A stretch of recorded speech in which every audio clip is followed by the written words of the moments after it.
Get your news in real time. Download the CBS News app today.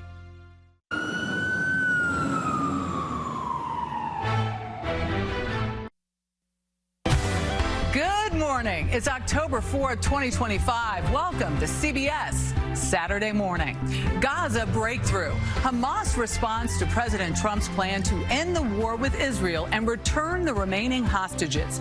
The key questions remain. We'll have reactions from Israel and inside Gaza. Diddy sentencing. A judge sentences the former hip-hop superstar to 4 years and 2 months in prison over his prostitution-related charges. Details on the reaction in the court and the money he must pay. Hospitals in danger, not from budget cuts, but from water. We investigate the nearly 200 hospitals whose locations have them at risk for catastrophic flooding. And facing fears, a rookie firefighter goes viral for his terrified reaction during ropes training. We strap in with him to see how he conquered his fears and what it can teach us all about courage. Did he make it? We'll find out. But first, we begin this morning with a look at today's eye-opener. Rapper Sean Diddy Combs sentenced to prison. He was convicted of 2 counts of transportation to engage in prostitution by a jury. While it may not be the news Combs was hoping for, it's far better than the 11 years prosecutors were asking for. We are planning to appeal. We think we have strong bases to appeal. A woman will lead the Church of England. Bishop of London Sarah Mullally was announced as the next Archbishop of Canterbury. This is the first time in 1,400 years a woman has been chosen. Apple is removing Isbell and other apps from its app store. Tracking apps that alert people about sightings of immigration and customs enforcement agents. The apps were removed based on safety risks from law enforcement. You don't know the life of a showgirl, babe. Taylor Swift fans are officially in their showgirl era. Releasing her 12th studio album. There's also a movie that's airing in theaters this weekend. Swifties are now hitting the movie theater. Local economies are likely to benefit, fans pumping money into record shops, independent theaters for the movie release party. On A Wing and a Prayer, a Slovenian athlete has made history becoming the first climber to complete a route under the wings of a glider. Battling wind, freezing temperatures. He made the climb in a minute. He said it was harder than he thought it was going to be. Really? A royal succession in Luxembourg. Grand Duke Guillaume and his wife Grand Duchess Stephanie. Guillaume took the throne in a ceremony attended by royals and heads of state from neighboring countries. Guillaume takes over from his 70-year-old father, Henri. He did the monster mash. This is gold. These animals know what fall is really about, okay? The Oregon Zoo in Portland released this compilation of its animals smashing and devouring pumpkins. Gord's never stood a chance. Get it, polar bear. Oh, it's so fun. This morning's eye-opener is presented by Progressive, making it easy to bundle insurance. And with that, we say welcome to the weekend, everyone. And to our brand new studio. I gotta point out, I almost forgot that. I'm Dana Jacobson along with Michelle Miller. A really exciting day for us as we are back in our legendary broadcast center on the west side of Manhattan. We're gonna have a lot more about these new digs a little bit later in the show, but it feels good to be here. I'm so happy. I cannot tell you how happy I am to be back on 57th Street. Well, as always this morning, a lot of places to take you to, starting with London. We will go there to meet up with a man who traveled the globe to capture images of endangered and exotic species, along with domestic animals like man's best friend. Now Tim Flack has turned his focus to our feline pals. We'll see how he gets them to pose, sort of, and the message he's trying to send with all these amazing photos. Clearly he gets them, though. Plus, take a trip to Santa Fe, recently named the #1 destination in the U.S. by readers of Travel and Leisure. We'll take a tour with James Beard award-winning chef Fernando Olea, and then dine on some incredible food at his highly acclaimed restaurant, Sazon. That's all in the dish. Then we're going to go to Virginia to investigate a trend that really struck a chord with us. Piano sales are plummeting nationwide, but turns out that could actually be a good thing. Kind of sounds bizarre, but we're going to explain how it may lead to more people mastering the instrument. Sounds interesting. And speaking of music, he's a 6-time Grammy-winning artist with an incredible band and a dedicated fan base. But recent turmoil in his personal life has led to an intimate and revealing new solo album. Jason Isbell will speak to us about his divorce, the scare when he lost his voice, and the #1 rule he followed when writing the new album. Then he'll perform for us in our Saturday session. That and so much more is all ahead. But we begin with this morning's top story. Hamas says it is ready to begin negotiations immediately to finalize all outstanding issues under President Trump's Gaza peace plan. Yesterday, the U.S. designated terrorist group said it would release all of the remaining October 7th hostages. But Hamas did not address other elements in Trump's 20-point proposal, like exile and giving up their weapons. The president spoke from the Oval Office yesterday to thank the countries that helped put the deal together. He said they're very close to achieving peace in the Middle East. Earlier, he had warned that Hamas had until Sunday evening to agree to the deal or face, quote, all hell. Deborah Pata is in East Jerusalem with the very latest. Deborah, good morning. Coming up, Apple under pressure. The tech giant responds after finding itself in the middle of a major immigration fight to drop an app. We'll hear how users and the app's designer are reacting to the decision. Plus, new details in the case of the former Des Moines superintendent detained by ICE. The latest information that has some people asking, who dropped the ball?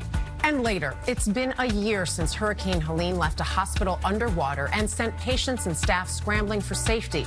Now a new report finds hundreds of other medical facilities coast to coast could be under that same threat. You're watching CBS Saturday Morning.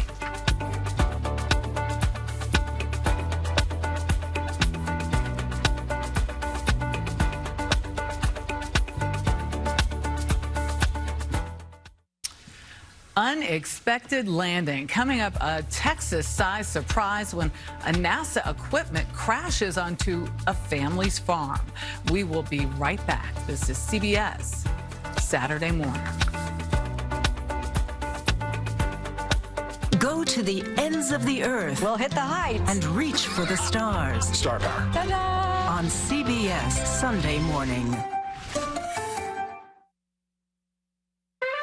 This is Saturday Morning on CBS.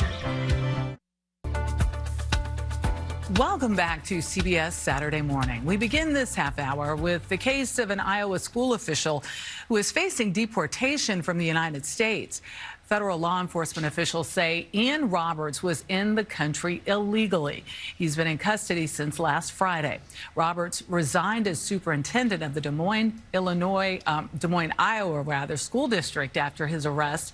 There was an outpouring of support from the 30,000 student district. But as Lana Zach reports, many are rethinking their support as new details of Roberts' past are coming to light. Des Moines.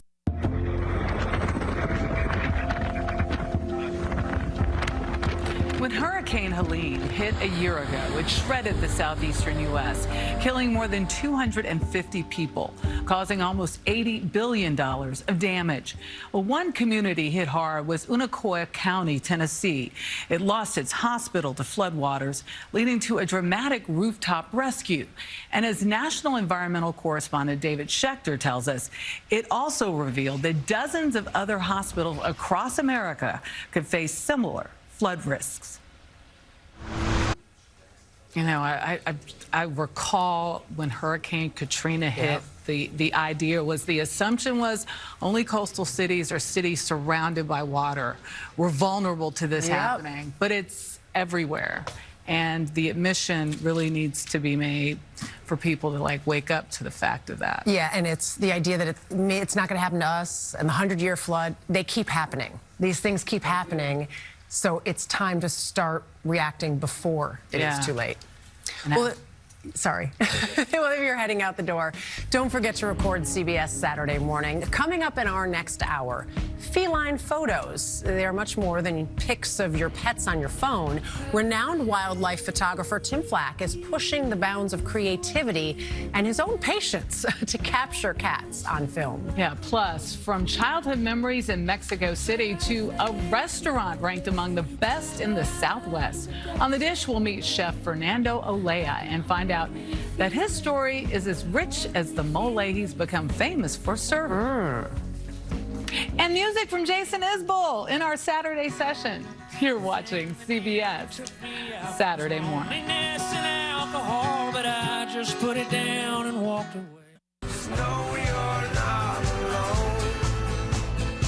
'Cause I'm gonna make this. Well, we mentioned this earlier, and you probably noticed our set looks a little bit different this morning, and that is because this is our very first show in our new studio at the CBS Broadcast Center. Yeah, for the last 4 years, we came to you from a studio over in Times Square, but now we're back home in the same space where this broadcast began more than a decade ago. So while some things in here may look a little different, we are still going to bring you the same stories and segments that we've been sharing with you for all of these years. And we love doing that. We do. We'll continue highlighting the best chefs from around the globe, introducing you to exciting new musical artists, or just showing you something from your world that you've never seen before. I love it. You always learn something. Something else isn't changing, and that is you. Since Michelle and I joined CBS Saturday Morning, can you believe this, more than 7 years ago, we've not only gotten to tell you some of the stories that we love, we've also had the pleasure of meeting so many of you. We love the, surprise hellos. Oh, yeah. Oh, my gosh, they're so fun everywhere. Are you?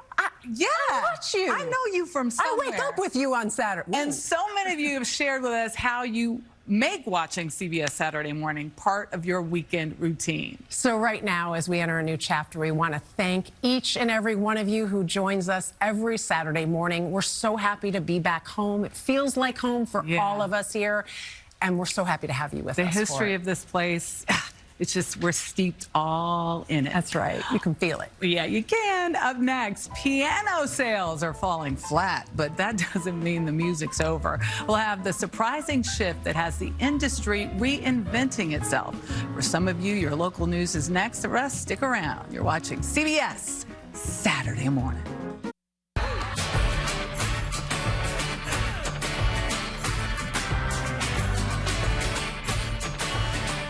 Welcome to CBS Saturday Morning, everybody. I'm Michelle Miller with Dana Jacobson. And coming up this hour, he signed up to save lives. But before that, he had to conquer his own fears. We'll introduce you to the firefighter who became a social media sensation by showing bravery is being honest. Plus, he has taken pictures of endangered species all over the world, but nothing prepared him for his latest subject. Photographer Tim Flack is turning his lens on the household cat, and we'll see why they are such a challenge and how they pushed his creativity in more ways than one. Then on the dish, we'll meet a chef who's been bringing the flavors of New Mexico to life for more than 30 years. Fernando Olea went from owning a burger joint to winning a James Beard Award. We'll visit his landmark Santa Fe restaurant, Sazon. And Jason Isbell's been dubbed the Poet Laureate of American rock. But his latest album is just his vocals, an acoustic guitar, and raw emotion. We're going to sit down with the 6-time Grammy winner, and he'll perform in our Saturday session. All of that is still ahead. But first this hour, the 88 keys of a piano used to be a key part of living rooms across America. Families would gather around the piano for entertainment, and it was often a child's first musical instrument. Well, today's generation, however, isn't playing the same tune. Piano sales are a fraction of what they once were. But Jason Allen found out that might actually be a good thing. If a picture is worth 1,000 words, the work of animal photographer Tim Flack is epic. He's traveled the globe capturing images of endangered and exotic species to man's best friend, with a goal of connecting each species to us. In his latest book, the aptly titled Feline, Flack focuses his lens on cats. We visited his studio in London to see why this project was especially challenging and how it goes beyond just some cute photos. Yo le pongo sazón, son, le pongo sazón. Yo le pongo This week on The Dish, we head to Santa Fe, recently named the #1 destination in the U.S. by readers of Travel and Leisure. The New Mexico capital is steeped in history and has a culinary reputation rich in red and green chilies, ingredients that come to life as sazon, led by James Beard award-winning chef Fernando Olea. His unique spin on New World cuisine has long been the talk of the town. This morning on our Saturday session, 6-time Grammy Award-winning singer-songwriter Jason Isbell. Today he's making his 6th appearance on CBS Saturday Morning. His new album, Foxes in the Snow, is his first in a decade without his band, the 400 Unit, and marks a powerful new chapter. He'll perform from it in a moment. But first, Isbell sits down with our Anthony Mason to share why this record feels so personal and what's driving him now.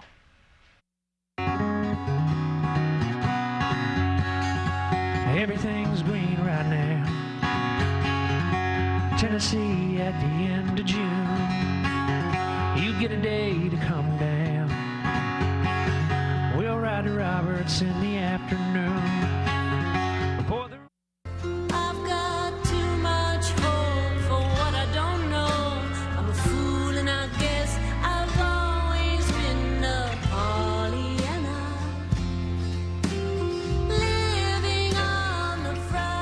Thanks so much for watching. We hope you enjoyed the first day in our new studio the way we did. It's like first day of school. I know. Best part for me, we're all back together, the family of CBS. That's right. More music now from Jason Isbell. This is Ride to Roberts. Have a great weekend.